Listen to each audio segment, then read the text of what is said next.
Hi everyone, I hope you're doing well. Welcome here. Sleep is very important for our well-being, for our health, performance, and creativity. On the other hand, as a society, we seem to be getting worse at sleeping well. Let's look at what we can do to increase the quality of our sleep. In this video, I'll be answering Abhinav's question on improving the quality of our sleep. And if you have anything you'd like to ask me, let me know about it in the comment section. It may look like nothing much happens when we sleep. We just lie around for a couple of hours and don't really move much at all. But our brain is actually active while we sleep, and in some areas it's more active than when we're awake. There are some genes that are only activated when we're asleep. These are genes that are specifically relevant for rejuvenation. When we sleep, our body restores resources that were used up during the day, and it recovers from disease. When we sleep, our brain remembers things that we processed during the day. So yes, we actually learn in a way when we sleep.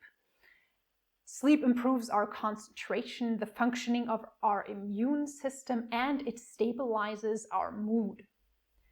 When we sleep enough, it's actually also easier to keep a steady weight because then our brain produces less of the hunger hormone ghrelin. And one study showed that if we are sleeping only 4 to 6 hours for 2 weeks per night, our mental abilities slow down in the same way as if we would have stayed awake for 3 days straight. So all in all, a lack of sleep can really mess with our ability to regulate ourselves and our self-leadership. So what can we do to make sure we have enough good sleep? Prioritize sleep. Sleep is the basis of our optimal functioning, and it needs to be prioritized. The best way you can do this is by setting aside a certain window of hours in which you know that I'm going to be sleeping during this time on 95% of my days, or at least I'll be giving myself the chance to be sleeping then. Our bodies function in rhythms, and to support those natural rhythms, it's really helpful to have a fixed sleeping schedule, meaning a fixed time when you go to bed and wake up that stays the same on as many days as possible. The sleep scientist Matt Walker says that when it comes to sleep, regularity is king. And to support this, you can not only routinize when you sleep, but also your routine before you go to bed. To have a bedtime routine that starts at a certain time in your evening and then is more or less the same each night. Schedule whatever it is that's keeping you from getting to bed on time. Often what can happen is that we stay awake past our bedtime to get tasks done that we weren't able to complete yet, or we haven't given ourselves any breaks and we just need some time to chill. So if there's something that you're doing in the evenings on a regular basis that's keeping you from getting to bed on time, look at your daily routine and see where else you could place that. Schedule it in. Maybe you'll have to give up something else in your schedule to fit this activity into another place in your schedule that is not in your actual sleeping hours. And once you've done that and something comes up spontaneously that tempts you from pushing your bedtime back, ask yourself in that moment if you're willing to pay the price, to pay the consequences that will come with going to bed later, which means envisioning that if I push my bedtime back, I will be unconcentrated tomorrow, I'll feel unwell, I'll be tired, I'll be moody, etc. See a professional.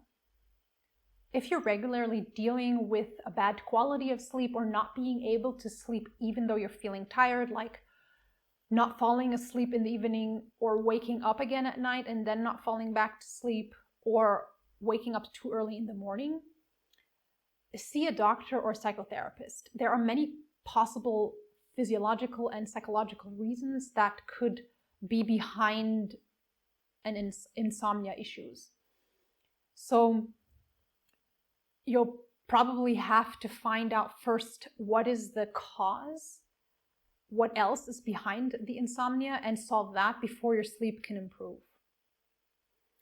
And it may also take quite a search. You might have to see a couple doctors to get different perspectives on your issue before you find what is actually the cause of the insomnia. So bring some patience into the search and stay with it even if you can't find a solution right away. Take care of your mind. The way we process information has a very strong influence on our life. Stress and overthinking can contribute to a reduced quality of sleep. Make it a habit to take care of your mind so that it's able to switch off at night. I'll be talking about how to take care of our minds regularly on this channel, so if you want to stay in touch, subscribe. Do something that assists your mind in being in a relaxed and calm state most of the time on most days. This could be journaling, mindfulness meditation, changing the way you think about a challenge in your life, or you could also check out the affirmations and guided meditations on this channel. Create a supportive atmosphere in your bedroom. What's the first feeling you get when you think of your bedroom right now? Is it a place you can really relax in? If not, what would need to change so that it's a place where you can feel calm and sleepy? These changes usually don't have to require a lot of money or space. A simple place where you can relax is all that it takes. Other things you can do is open the window before you go to bed to let fresh air in, close the curtains so that you're not disturbed by light, maybe even close the window so you're not disturbed by noise if you're next to a noisy street, and adjust the temperature so that it's ideal. The ideal sleeping temperature is 18 degrees Celsius or 64 degrees Fahrenheit. So make sure you're not freezing or too hot if possible.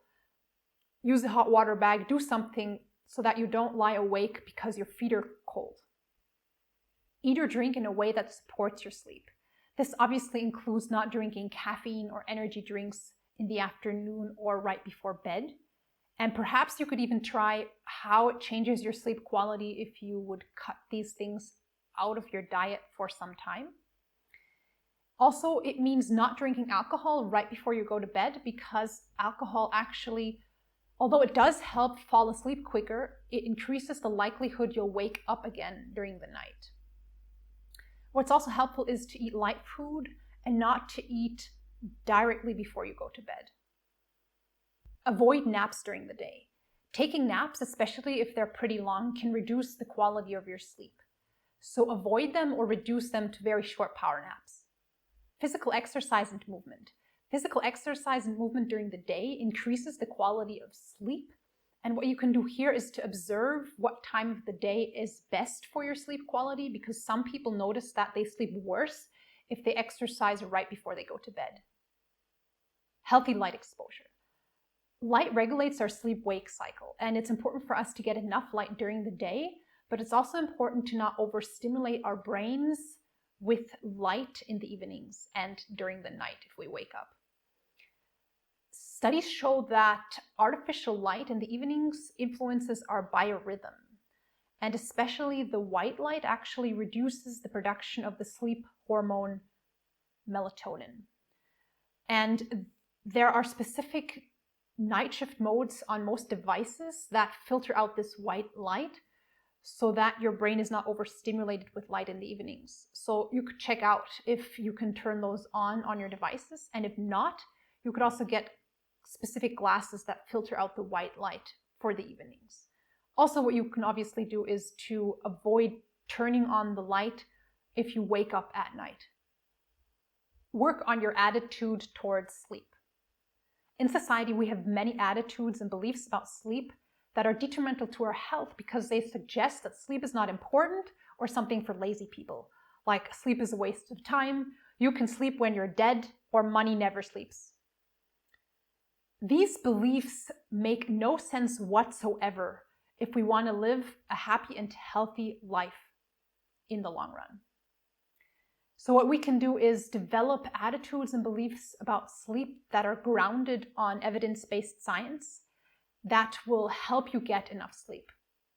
And to emphasize this, I'd like to quote the sleep scientist Matt Walker at the end of this video to support you in developing beliefs about sleep that will help you. So he says, sleep, unfortunately, is not an optional lifestyle luxury. Sleep is a non-negotiable biological necessity. It is your life support system, and it is Mother Nature's best effort yet at immortality. And the decimation of sleep throughout industrialized nations is having a catastrophic impact on our health, on our wellness, even the safety and education of our children. It is a silent sleep loss epidemic, and it is fast becoming one of the greatest public health challenges that we face in the 21st century.